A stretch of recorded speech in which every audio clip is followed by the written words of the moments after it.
What is going on, everybody? Silver Scrounger here. And I went to the Houston Money Show. It was a great show. Uh, all kinds of things to look at. And got a couple of great interviews in while I was there. It was a really busy show. Like I said, a lot to look at. So much of I didn't get any videoing done while I was there other than interviews. So let me show you what we got.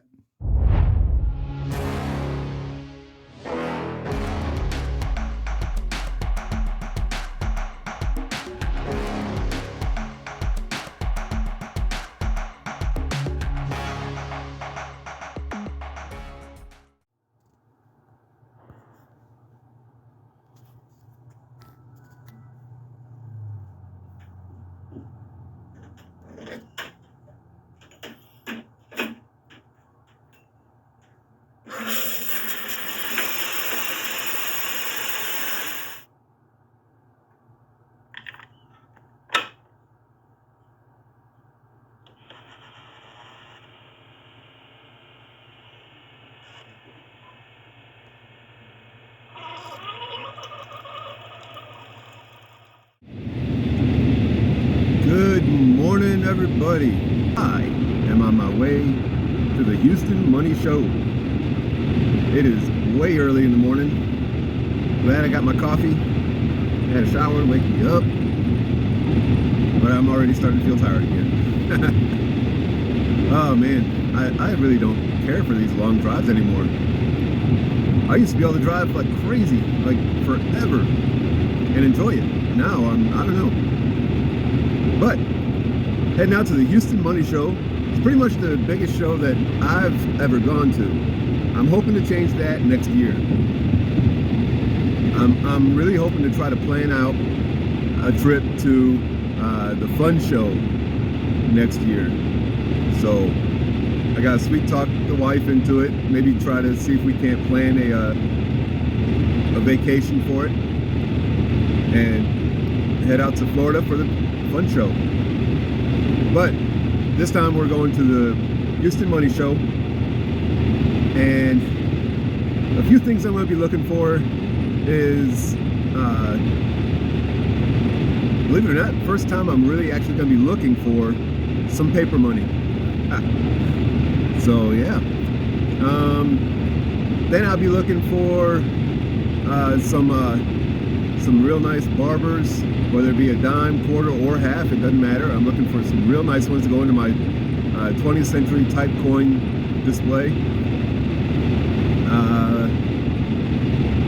I got some Lincoln wheat cents that I'm looking for. I got some Jefferson nickels I'm looking for.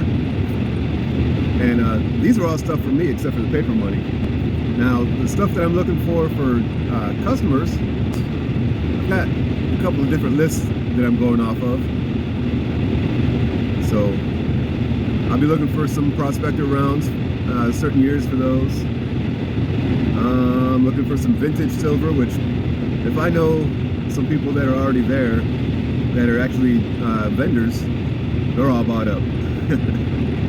So I don't know about that one. What else? Anything that catches my eye also, of course. But anyway, let me get there and I'll bring it back in once I do. Here we are, guys and ladies, at the Conroe Money Show. Really cool place, really great deals going on. I got plenty of content to show, and gotta get a couple of interviews in here real quick. I just wanted to show you guys what it looked like out here.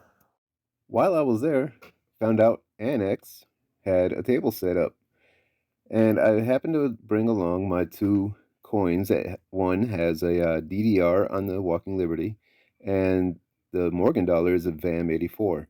So I thought I'd go ahead and get those submitted so I can get those attributions added and see what kind of grade I might be able to get for them. So that was really great. Now, let's get on to our interview with Drew from Akusha Collectibles.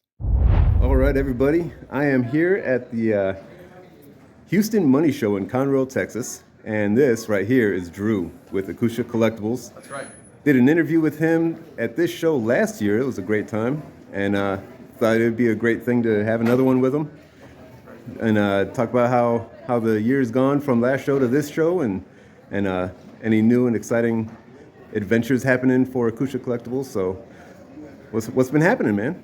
Yeah, it's been a pretty good year. So, last year we did a significant amount of sales, but this past year, since the last Conroe show, has been explosive. So we've, I think, doubled in sales and doubled in profit as well. So it's been a very good time. No matter what happens, we always should have a smile on our face. Always should be excited about the hobby. So just being able to be at the show is a real blessing, and to see Keith and Royal Coins and a few other cool guys as well. Yeah, definitely. I know Royal Coins is really blown up over here. They've got half the row back on the back side of the show. Got, like, 6 tables? I think that? so. Yeah. They've really exploded at this show. Exactly. And then, it's nice seeing you guys setting up at shows and everything. Before, it was just mostly on your website that you were doing. So, any upcoming news or anything happening with Akusha Collectibles? No, just mainly showing up at shows. I really want to start just meeting people, talking to them. It's not really about money or, it's mainly about just meeting people and getting them plugged into the hobby, answering questions that they didn't know answers to. I think that's half the hobby right there, is just an unlimited amount of questions. And so any way we can help, we try to show up at a local show in Texas, basically. Yeah. So over the last year, like you said, you've doubled in sales and things have been going crazy. A couple of questions I ask a lot of people is, one is, what seems to be the hardest thing that you've had to move? Yeah, that's a good question. So a lot of them sometimes end up being the higher end coins. So you can find coins that people really love for under $300, but sometimes you buy a coin for $7,000 or $8,000 and it just doesn't, you don't have the clientele for it. So sometimes when you move and buy a coin, you should understand that you might have some customers that would buy it. There's sometimes I though buy a coin and I don't know if I have a customer for it, and I spend $7,000 on it, and then I end up selling it for $100 profit. But it's like, you kind of have to do good with what you have, so sometimes buying those cheaper coins is something that's better than buying those bigger end coins. It's just harder to move for us, really, Oh yeah, I definitely understand that one. I've done that a few times. I've had to sell things at cost because it just wasn't moving. Exactly, yeah. And some of the easiest, quickest moves you can get, the most common, this is a absolute sale items. What are some of those? So a lot of it's just old US type. So stuff that's graded or really original raw stuff, or cat coins have been doing pretty good for us too. So it's just really all about finding your niche and then continuing to look for those things that your customers will pay for. If someone's really likes seated half dollars, you should be looking at the show for seated half dollars. If you're going to the show and buying Franklins for a markup price, and you don't have anybody that buys Franklins, you can get in trouble that way. So seated half dollars, old US type, 3-cent silvers, stuff like that has been pretty good for us, and just tough to find. So we're out there looking for it, and our customers are happy for it. Yeah, commemoratives. Right. I've noticed there's a trend on commemoratives lately where they are not going to go for anything less than 10% over bid right now. Right. And it's just insane. Do you guys deal a lot with commems, or? Yeah, we do deal a little bit amount in commems. So it's really all about what you buy a coin for, right? So if I were to buy a coin, back a bid or at bid, I really would need to love the coin, or I need a home for it. So sometimes coins trend up and then they trend down. So if you're gonna buy a piece of inventory, make sure you buy it right, or if you really love it, don't be afraid that you might have to keep it, because sometimes the market just falls out and stuff like that, and it's good to be attentive to that. Absolutely. And so any possibility that there's going to be a Akusha Collectibles storefront?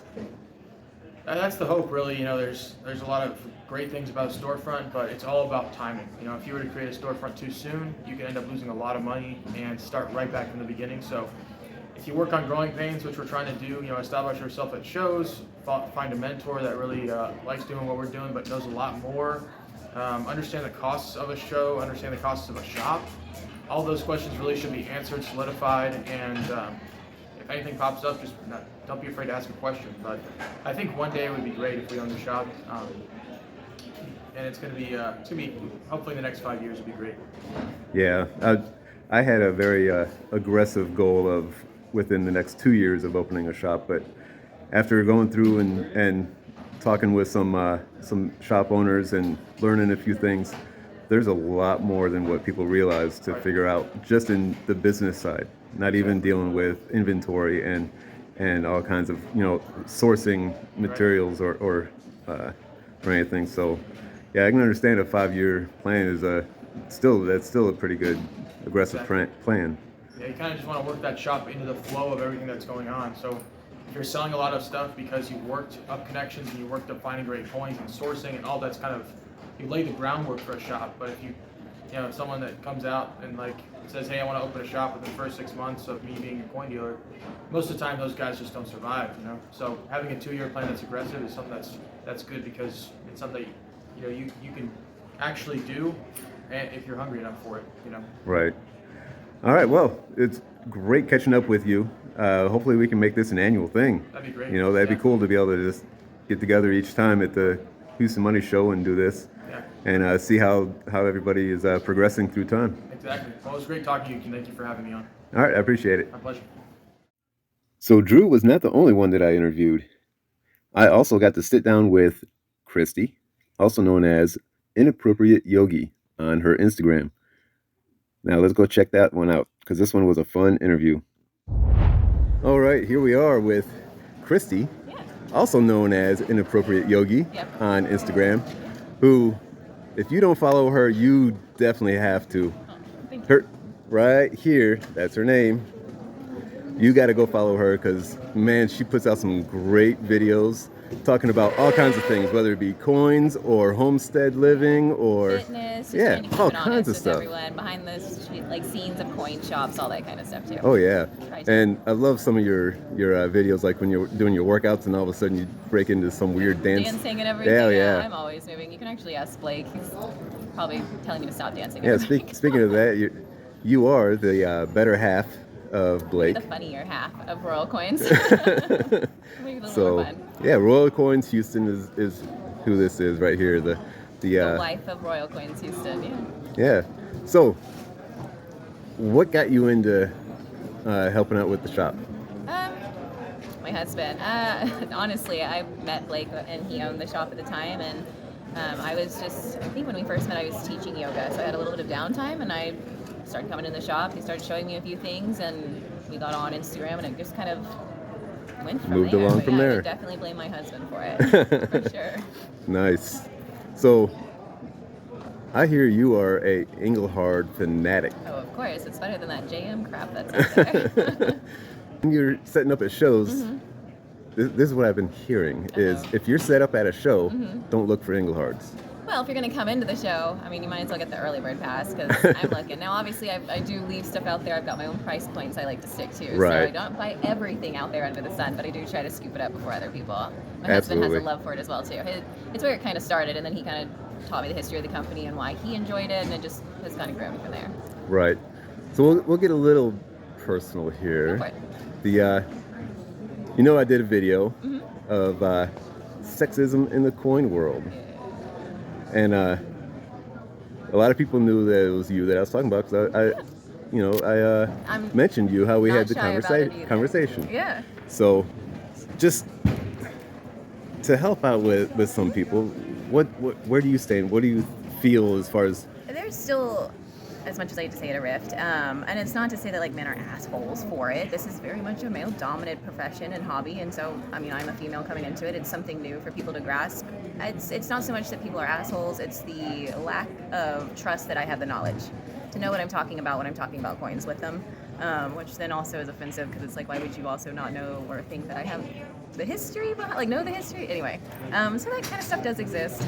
This weekend alone, I had someone walk by and we had Cole Eagles out, and he said, I would have had those priced at Cole price. And I was like, they're Cole price? So it's almost like he had to tell me what those should be priced, and it's that kind of stuff that happens. I think it's getting better. There's a lot more women present, not just sitting at tables anymore with their husbands. They're actually starting to get involved, which is really nice to see. I don't feel so much of it at the shows or in shops, though. Everyone is way more willing to listen, even though I'm a woman, to talk about coins and stuff, versus I do find on social media I get Well- talked down to a little bit more, and I don't know if that's just because there is that social media gap. You know, you can't really translate Yeah. typing words, but Well, that, and also there's none of that face to face. exactly. You know, and people are a where, little more crude there too. I think they feel like they can get away with a little bit more Right. sometimes, but it does exist. I don't want people to think of like it's not. I don't want us to walk around blind that that's not happening. There's very much still a hierarchy of men over women in the coin world, but it's not intentional or malicious. It just is what it is. I don't sit there walking around being like.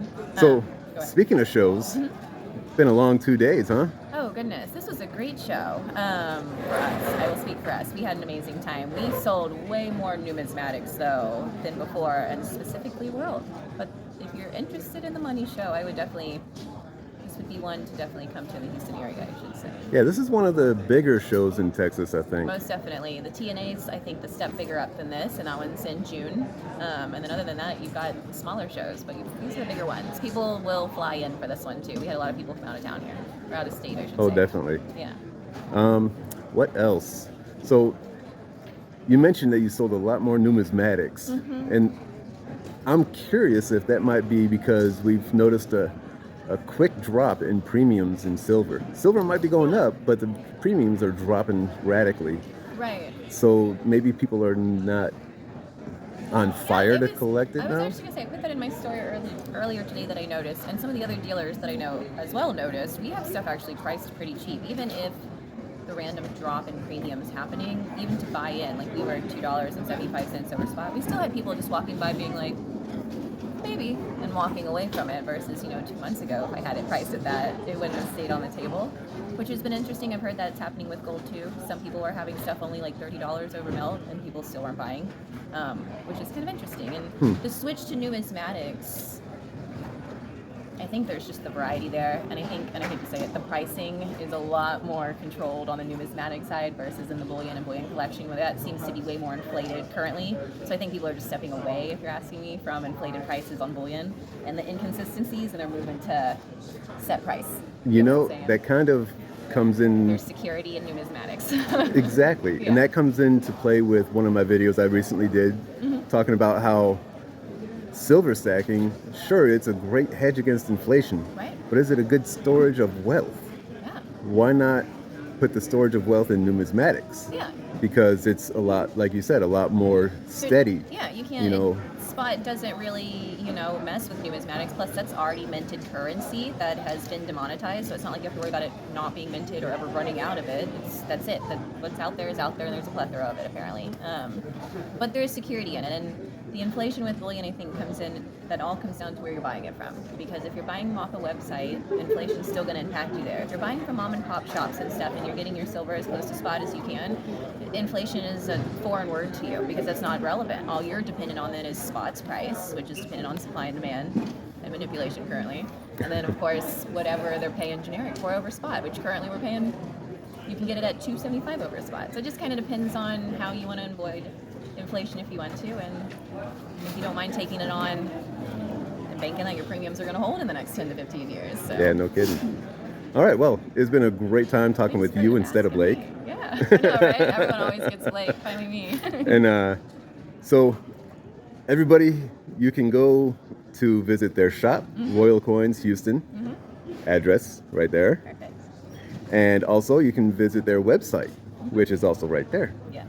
So, I appreciate it Thank you very for much. I having me. love talking with you. Thank you. I know It's I always like a great to talk. time. So, I'm going to get out of here. I got a long drive home. Yeah. And hopefully, we'll all get home safe. Yeah, and we'll see you at the next show. Yep.